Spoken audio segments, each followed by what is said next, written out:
बिहार में दूसरे चरण की वोटिंग के साथ आज चुनावी हवन संपन्न हो गया। 122 सीटों पर भी बिहार ने वोटों की बम्पर आहुति दे दी है। अब इंतजार 14 नवंबर का है।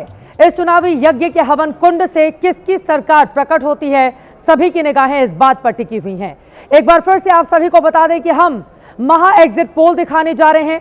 ये बिहार के नतीजे नहीं बल्कि उन नतीजों के पूर्वानुमान हैं।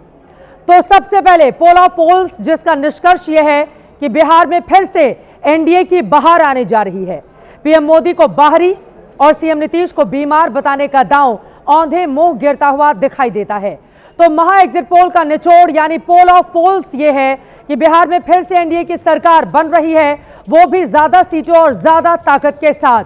पोल ऑफ पोल्स में एनडीए 131 से 157 सीटें जीतकर सत्ता में लौटता हुआ दिखाई दे रहा है, जबकि कांग्रेस आरजेडी के महागठबंधन की गाड़ी सिर्फ 80 से 93 सीटों के बीच ही रुकती हुई नजर आ रही है।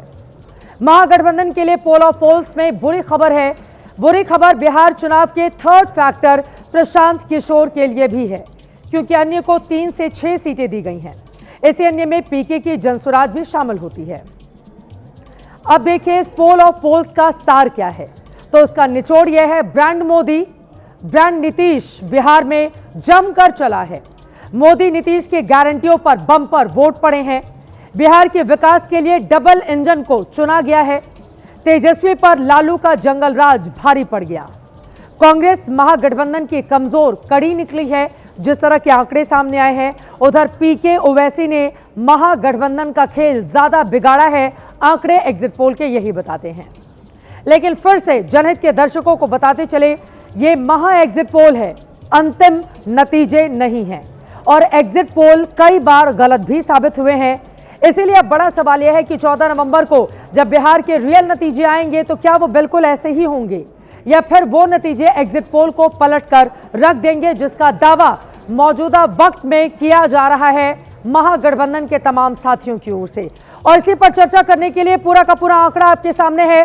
राजनीतिक मेहमान हमारे साथ जुड़े हुए हैं, उनका तारुफ आपसे करवाते हुए चर्चा करेंगे। जेडीयू के प्रवक्ता अभिषेक झा जी आपको दिखाई दे रहे हैं। जनसुराज के बिहार प्रदेश अध्यक्ष मनोज भारती आपको टीवी स्क्रीन पर दिखाई दे रहे हैं। आरजेडी के प्रवक्ता जयंत जिज्ञासु भी इस वक्त हमारे साथ जुड़ चुके हैं। थोड़ी देर में भारतीय जनता पार्टी के प्रवक्ता और राज्यसभा के सांसद सुधांशु त्रिवेदी जी भी हमारे साथ होंगे।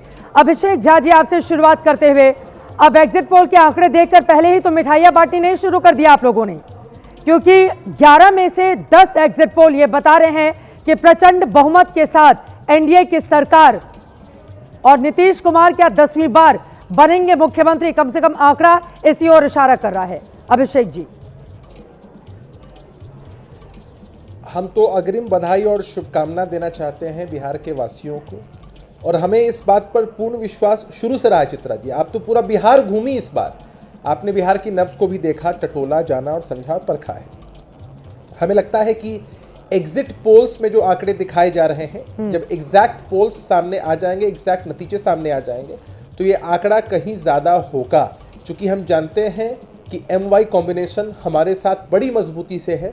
M मतलब महिला और Y मतलब युवा। महिलाओं ने और युवाओं ने जमकर नीतीश कुमार जी के नेतृत्व में एनडीए को अपना मत दिया है, ऐसा फीडबैक हमारे पास है। मोदी जी और नीतीश जी की जोड़ी सबको पसंद है, और अभी तो बस बानगी है। हम बहुत अति उत्साहित नहीं होते हैं किसी भी चीज़ को लेकर। पूरे धैर्य और पेशेंस के साथ 14 तारीख को जो नतीजे आएंगे, हम तो टीवी चैनल्स पर रहेंगे ही, आप लोगों से रूबरू होते हुए, बातचीत करते हुए। लेकिन हमें पूर्ण विश्वास है कि अभी तो ये झांकी है, असली नतीजा आना बाकी। और यकीनन इसी वजह से आप लोगों को भी धैर्य से काम लेना होगा, क्योंकि एक बार 2015 में हमने देखा था भारतीय जनता पार्टी के दफ्तर में कैसे सुबह सुबह लड्डू बांट दिए गए थे और उसके बाद नतीजे बिल्कुल उलट आए थे, तो मायूसी भी छा गई थी। सुधांशु त्रिवेदी जी हमारे साथ, राज्यसभा के सांसद और भारतीय जनता पार्टी के राष्ट्रीय प्रवक्ता, इस वक्त जुड़ चुके हैं। सुधांशु जी, 11 में से 10 एग्जिट पोल ये बता रहा है कि प्रचंड तरीके से एनडीए की सरकार बनती हुई बिहार में दिखाई दे रही है। पहली टिप्पणी इस पर आपकी। देखिए, मेरा मानना है कि एग्जिट पोल्स की जो दिशा है वो सही है, परंतु गंतव्य पे हमारा विचार भिन्न है। मीन्स डायरेक्शन सही है पर डेस्टिनेशन डिफरेंट होगा। तो जो ये दिशा दिखा रहे हैं, हमारा मानना है कि जब ये अंतिम परिणाम आएंगे तो ये और अधिक निर्णायक और प्रभावी रूप से एनडीए के पक्ष में होंगे। आपने 2015 का जिक्र किया, तो हम यह भी बता देना चाहते हैं कि 2015 में जो एग्जिट पोल्स आए थे उसमें सिर्फ टुडेज चाणक्य को छोड़ के बाकी सभी एग्जिट पोल्स ने बीजेपी को पीछे दिखाया था। और हाँ, ये बात सही है कि शुरुआती आंकड़े जब आए तो 9:30 पौने 10 बजे तक हम लोग आगे दिखाई पड़ रहे थे और 10 बजे के बाद परिस्थिति बदल गई थी। परंतु मैं सिर्फ ये कहना चाहता हूं कि आज जो कुछ भी संकेत दिख रहा है, हम परिणाम आने के बाद ही इसके ऊपर टिप्पणी और विश्लेषण करेंगे, परंतु संकेत जो है वो सकारात्मक और उत्साहवर्धक है। 2015 में हमने ये भी देखा था कि बीजेपी दफ्तर में 10 बजे के पहले लड्डू पट गए थे, तो एक जिंदा मछली जब लालू प्रसाद यादव के पास पहुंचती है तो उसके बाद माहौल बनाया गया कि देखिए किस तरह से यहां पर आशीर्वाद मिला और फिर आरजेडी और जेडीयू के गठबंधन ने कबाड़ कर दिया था। लेकिन बिहार में इस बार मतदान का 75 साल का रिकॉर्ड भी बना है। आपको बताते चले 75 सालों में पहली बार ऐसा हुआ है जब शानदार परफॉर्मेंस इस बार बिहार की जनता ने दिखाई है। जयंत जिज्ञासु जी, एक टिप्पणी आपकी भी ले लेती हूं। ये जो एग्जिट पोल है इसमें सिर्फ एक आंकड़ा आपके पक्ष में जा रहा है। 10 exit poll Bharatiya Janata party JDU की सरकार प्रचंड तरीके से बनाते हुए दिखाई दे रहे हैं। जयंत जिज्ञासु जी। नहीं, हमने तो 2004 से एग्जिट पोल, ओपिनियन पोल सबको देखा है, फील गुड भी सुना है, इंडिया शाइनिंग को भी देखा है और लोगों को अलविदा कहते हुए भी देखा है। तो इसलिए इस तरह की भविष्यवाणी और ये सब ज्योतिष शास्त्र वगैरह मेरा कोई यकीन नहीं है। हाँ। लोगों ने परिवर्तन के लिए इस बार वोट किया है और बिहार के उन तमाम मताधिकारियों के प्रति हमारा गठबंधन, हमारा नेतृत्व बहुत शुक्रगुजार है। और हम जान रहे हैं कि 14 नवंबर को चाचा नेहरू जी की जयंती पर बिहार नवनिर्माण की ओर प्रस्थान करने जा रहा है तेजस्वी जी के नेतृत्व में। हम 1990 में, 95 में, 2000 में, 2005 की फरवरी में, 2015 में और 2020 में सबसे बड़े दल के रूप में उभरे।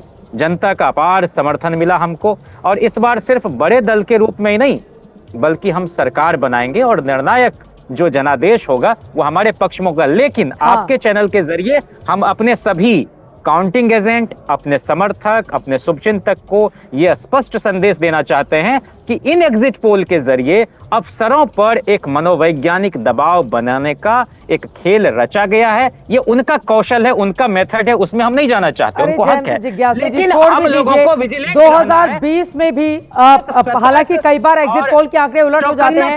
2020 में आप लोगों की सरकार बनती हुई दिखाई दी थी, लेकिन उसके बाद आंकड़े चले गए थे जेडीयू और बीजेपी के पक्ष में। हालांकि कई बार ऐसा होता है कि डायरेक्शन सही होता है। नहीं, मेरा ये कहना है कि एग्जिट पोल कई बार गलत साबित हुए हैं, लेकिन तमाम बार उनकी दिशा बिल्कुल सही भी जाती है। लेकिन आप ये कह रहे हैं जयंत जिज्ञासु जो आरजेडी के प्रवक्ता हैं, उनकी जिज्ञासाएं शांत होंगी 14 नवंबर को। 14 नवंबर को मुझे समझ में आ गया है। 14 नवंबर को चित्रा जी तेजस्वी जी मुख्यमंत्री बनने जा रहे हैं। मनोज भारती जी हमारे साथ जुड़ चुके हैं। आमंत्रित करेंगे। ठीक है, मनोज भारती जी, 3 में 13 में कहां है जनसुराज? जो आंकड़े दिखाई दे रहे हैं, पोल ऑफ पोल्स ये बता रहा है कि अदर के खाते में सिर्फ 3 से 6 सीटें तकरीबन जाती हुई नजर आती हैं। ऐसे में जनसुराज जो इतने बड़े बड़े दावे कर रही थी, उसके लिए तो अर्श और फर्श की जो आप लोग बात कह रहे थे, ये तो फर्श वाली स्थिति भी नहीं रही। मनोज भारती जी। नहीं, सबसे पहले तो जो आपने कहा उसको मैं दोहराना चाहूँगा कि बिहार की जनता ने जो उत्साह दिखाया है इस बार चुनाव के लिए वो काबिल तारीफ है और हम सब उसकी प्रशंसा करते हैं। जहाँ तक अर्श या फर्श की बात है, आपने बिल्कुल सही कहा। प्रशांत जी ने दोनों सिनेरियो कहा था।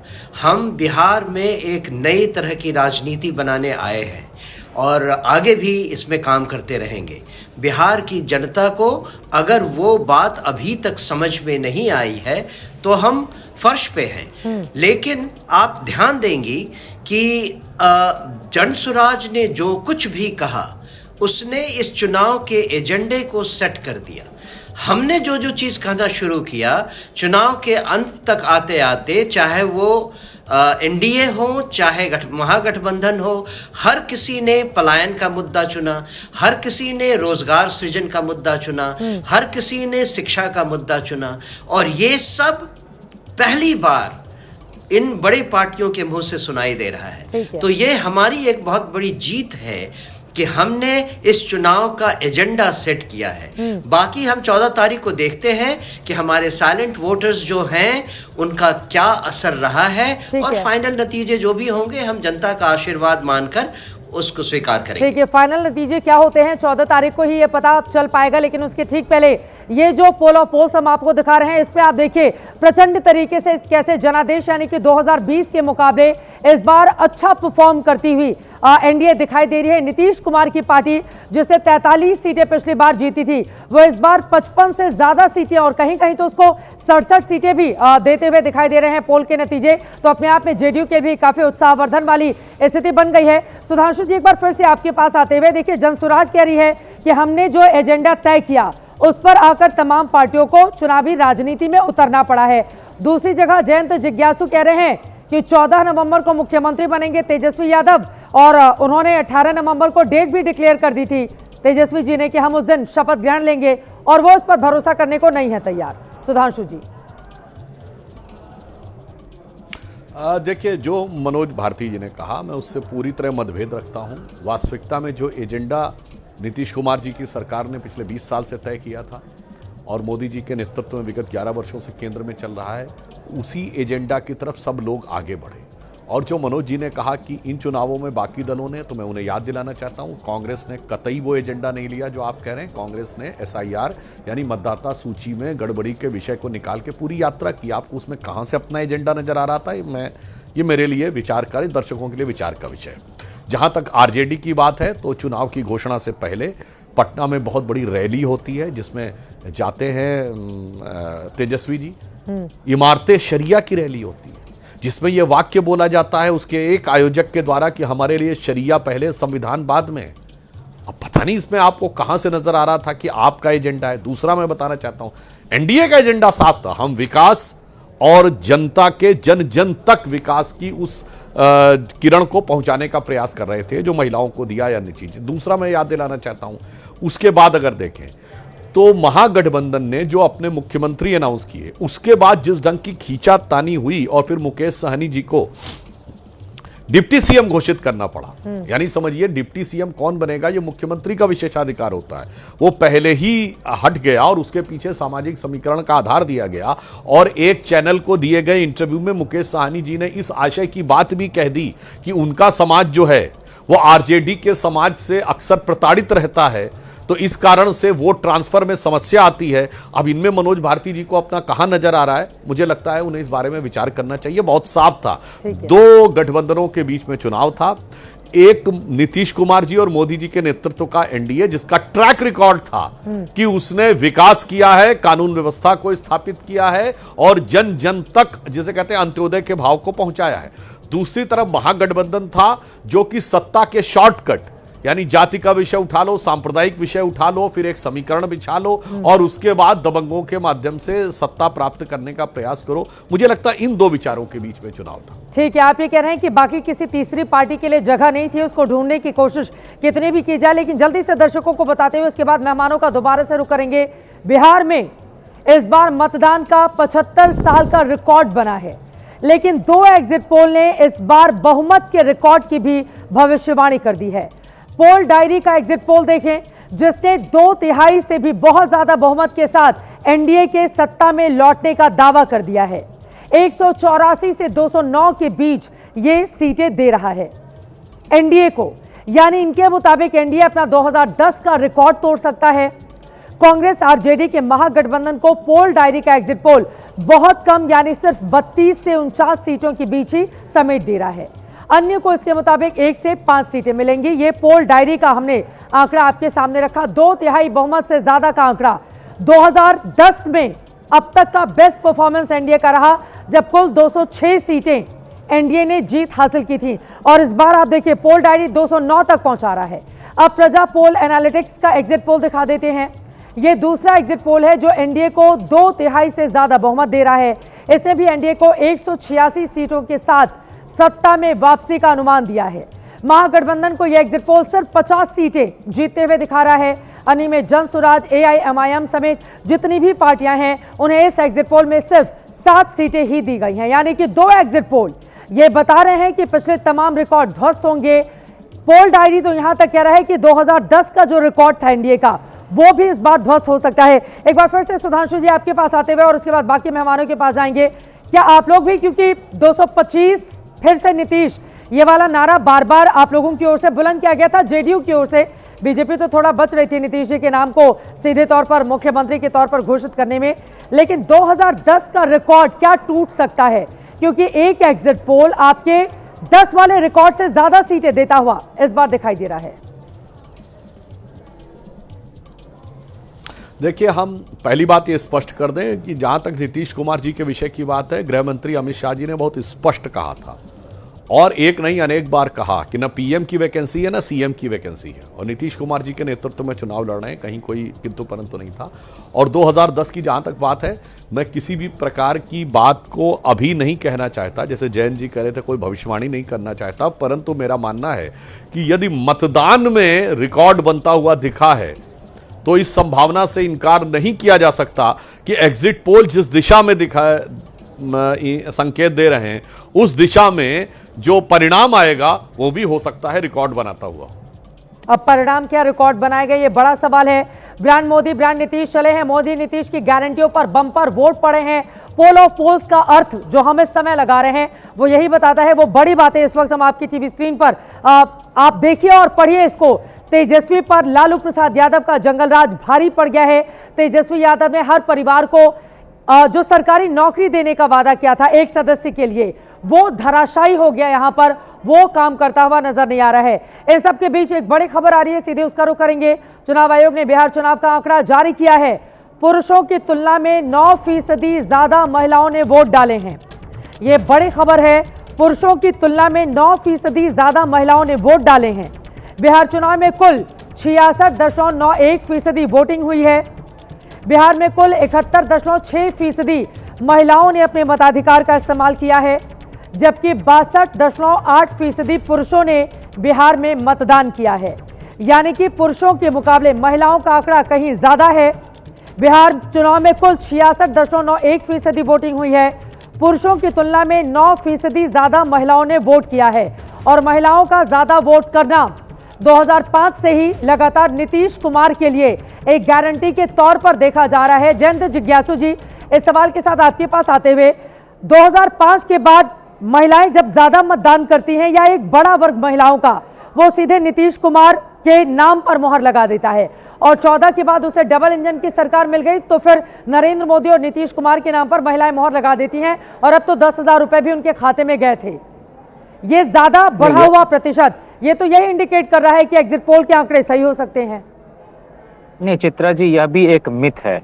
मैं तो महिला को आधी नहीं संपूर्ण आबादी कहता हूं, लेकिन मान लीजिए कि अगर उनकी जनसंख्या आधी है तो फिर 50% तो, और बिहार में तो अधिक है, पुरुषों से ज्यादा संख्या महिलाओं की है, तो फिर 50% तो ऐसे ही उनके पक्ष में वोट हो जाएगी, फिर तो किसी की जरूरत नहीं पड़ेगी। अति पिछड़ों के बारे में भी यही धारणा बना दी गई, जबकि सच्चाई से इसका कोई लेना देना नहीं है।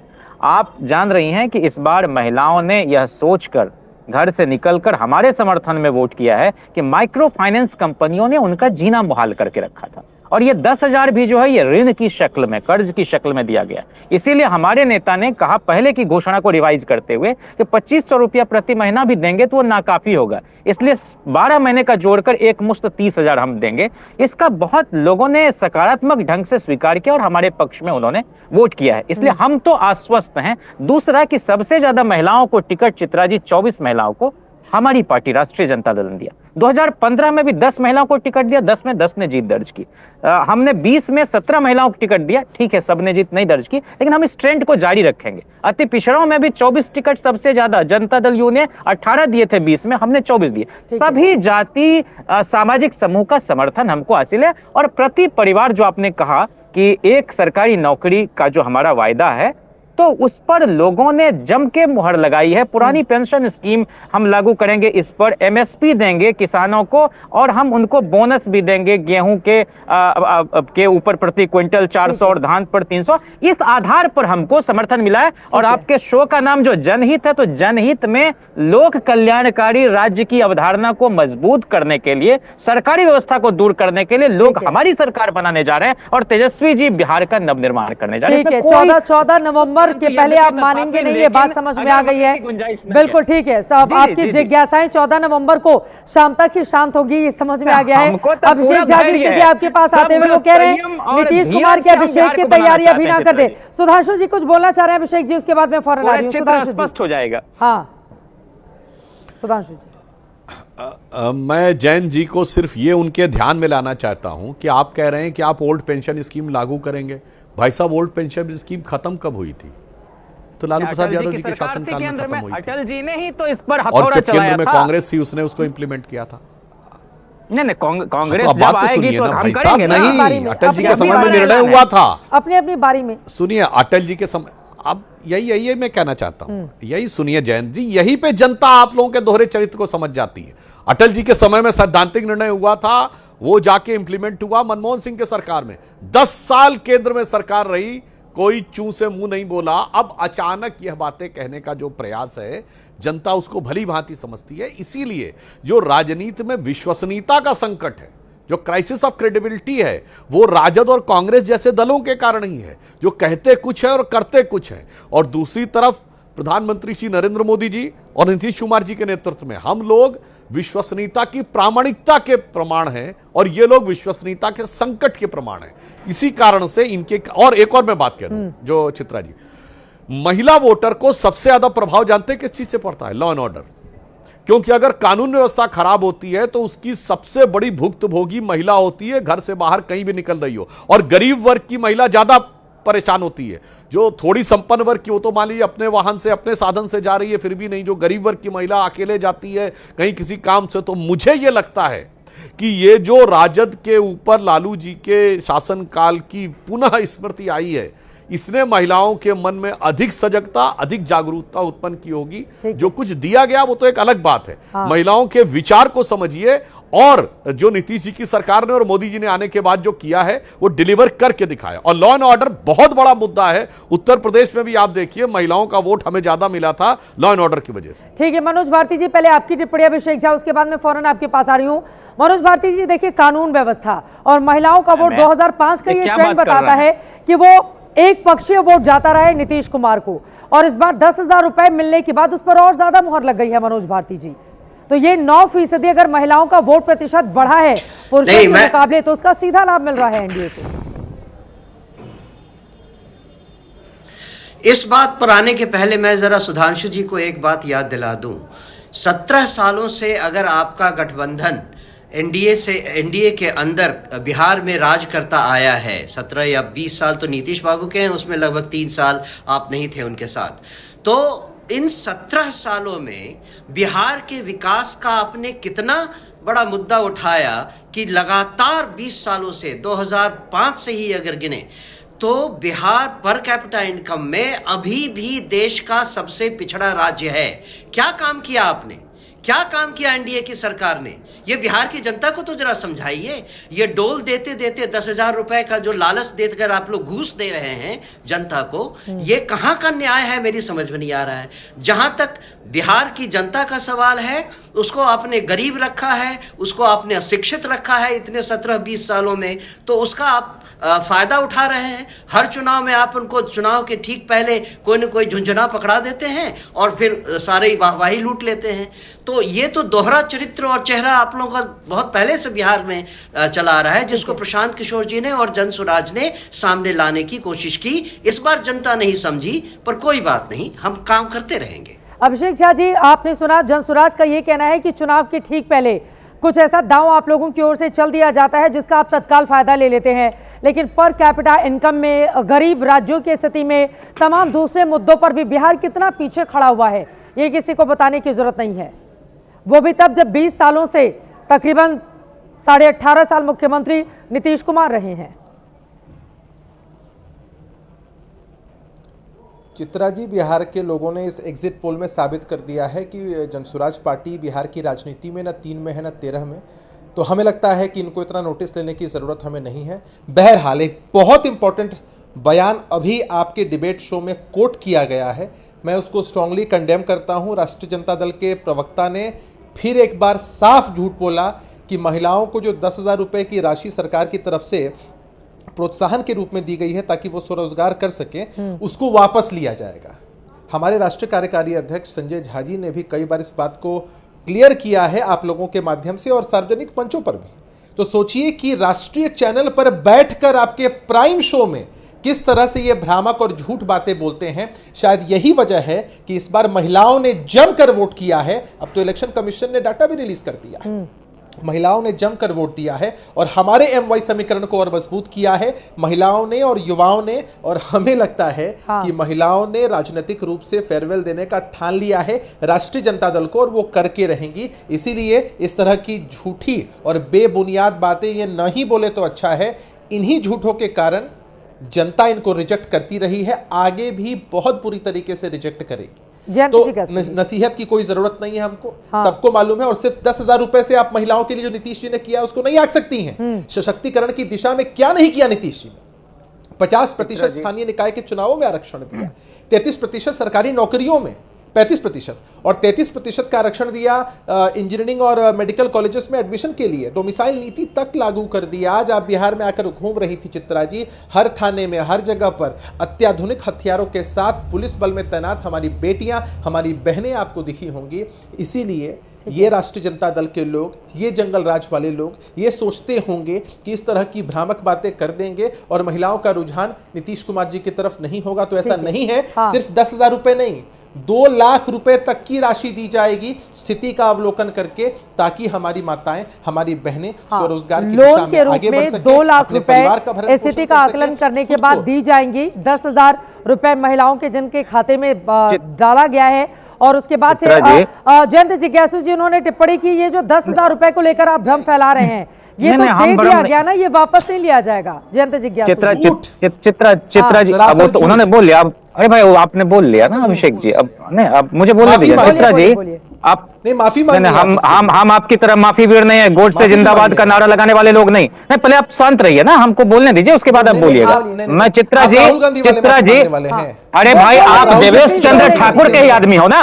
देवेश चंद्र ठाकुर ने कहा कि हम किसी मुसलमान, किसी यादव, किसी कुशवाहा का काम नहीं करेंगे, ये उन्हीं के रिश्तेदार है। ये माफी मांगने की बात कर रहे हैं। हम करें आप उस योजना के बारे में, चित्रा जी उस योजना की शर्त को आप देख लीजिए, वो कितना एक्सट्राऑर्डिनरी अपने में। देखिए ये अराजकता फैला रहे हैं आपके डिबेट में। ऐसे ही मुजफ्फरपुर बालिका गृह कांड कराने वाले ये लोग हैं, ये सृजन घोटाला कराने वाले लोग हैं, ये गर्भाशय घोटाला कराने वाले लोग हैं। इनके समय में 25,000 महिलाओं का बलात्कार हुआ है। मैं चित्रा जी आप चित्रा जी आप क्या अराजकता फैला रहे हैं। हमारी बात तो जाने नहीं देना चाह रहे हैं। बोलिए, हमको अपनी बात कहने दीजिए, इनको म्यूट कीजिए। मैं कह रहा हूं कि 2020 में नीतीश कुमार जी ने कैबिनेट से एक डिसीजन पारित कराया और वो क्या था कि महिला उद्यमी योजना के नाम पर 5 लाख तक की कर्ज मुक्ति हम करेंगे। मैं जानना चाहता हूं, आंकड़ा चाहता हूं, कितनी महिलाओं के कर्ज माफ हुए, कितनी महिलाओं के कर्ज माफ हुए। इसलिए ये एक्सक्लूजनरी योजना लाए हैं और 10,000 में एक बकरी भी नहीं, 10,000 में एक बकरी भी नहीं मिलती और इतने टर्म्स एंड कंडीशंस उसमें लागू हैं। नहीं बिल्कुल वो ऋण है, वो वापस करना पड़ेगा। वो वापस करना पड़ेगा। और आप जान लीजिए कि महिलाएं त्रस्त हैं इनसे। शराबबंदी के नाम पर 40,000 करोड़ की समानांतर अर्थव्यवस्था चल रही है। 14 लाख लोग जो जेल में ठूसे गए हैं, उन महिलाओं से आप जाकर पूछिए कि बच्चों की परवरिश कैसे हो रही है। ठीक है, 99% लोग दलित परिवार से हैं। ठीक है, एक एक करके अपनी अपनी बारी में। अब तो चुनाव संपन्न हो चुका है, अब नतीजों की बारी है। एग्जिट पोल के आंकड़ों पर डिस्कशन हो रहा है। बोलिए जल्दी से अभिषेक जी। चित्रा जी हमें फक्र है कि हम नीतीश कुमार जी के आदमी हैं। जैन जी को जानकारी नहीं होगी। और हमें फक्र है कि हम उन नीतीश कुमार जी के आदमी हैं जिन पर भ्रष्टाचार, परिवारवाद, फेवरेटिज्म का कोई आरोप नहीं है, जो न चार्जशीटेड है न सजा याफ्ता है। पता नहीं किस बुलंदी से ये लोग पार्टी में अपने नेता की वकालत करते हैं। और दूसरा, जिस बेबाकी के साथ ये झूठ बोल रहे हैं, सबको मालूम है कि 10,000 रुपए की राशि वापस नहीं करनी है। इन लोगों ने खूब जहमत उठाई चित्रा जी, एक एक व्यक्ति को जा कन्विंस करने का प्रयास किया, महिलाओं को किया कि वापस ले ले तो पैसा। ऐसा कुछ भी नहीं है। बिहार की महिलाओं को मालूम है 1 करोड़ 21 लाख से अधिक महिलाओं को सहायता मिली है। और मैं बताऊं चित्रा जी, इनकी बौखलाहट क्यों है? इनकी बौखलाहट इसलिए है क्योंकि इनको मालूम है कि जिस समीकरण को ये अपना मानते हैं, इनकी पार्टी के वर्कर्स के घरों में भी महिलाओं को इस तरह की सहायता मिली है, ये तो बेचारे इस चिंता में डूबे हुए हैं। आपने अभी आंकड़ा जारी कर दिया है ना, मुझे लगता है जैन जिज्ञासु जी को नींद नहीं आएगी। ये तो इस दिक्कत में जी रहे होंगे कि भाई इनकी पार्टी को समर्थन करने वाली जो महिलाएं हैं या जो वर्कर्स हैं या जो वर्कर्स के घर में महिलाएं हैं, हाँ। उनका भी वोट कहीं नीतीश कुमार जी की तरफ ट्रांसफर उनको हो गया, नींद नहीं आएगी और आप फूले नहीं समा रहे। हम तो यही समझ पा रहे हैं कि 125 यूनिट बिजली फ्री, लेकिन अभी एग्जिट पोल ही है महाराज, अभी एग्जैक्ट पोल आना बाकी है 14 नवंबर को। ये तो सिर्फ झांकी है चित्रा जी, हाँ। पिक्चर पूरी बाकी है। आप देखिएगा एग्जिट पोल्स के आंकड़ों को पार करेगा एग्जैक्ट पोल्स, और फिर आप बिहार आएंगे, फिर हम आपका स्वागत करेंगे और कहेंगे मुस्कुराइए आप बिहार में। अच्छा ठीक है, चलिए अब स्वागत करने के लिए सभी अपनी अपनी तैयारी कर रहे हैं। किसका स्वागत वहां की जनता करेगी? जिस होटल में ठहरे हुए हैं उसके सीसीटीवी कैमरे को बंद कर दिया गया ताकि अधिकारियों से उनकी जो मुलाकात है, अनैतिक मुलाकात, वो देश दुनिया को खबर नहीं लगे। हम तो इन बेईमानों को एक्सपोज करना जानते हैं और बिहार मुकम्मल प्रतिकार करेगा। क्यों सीसीटीवी कैमरे को बंद किया गया है जिस होटल में अमित शाह जी ठहरे हुए?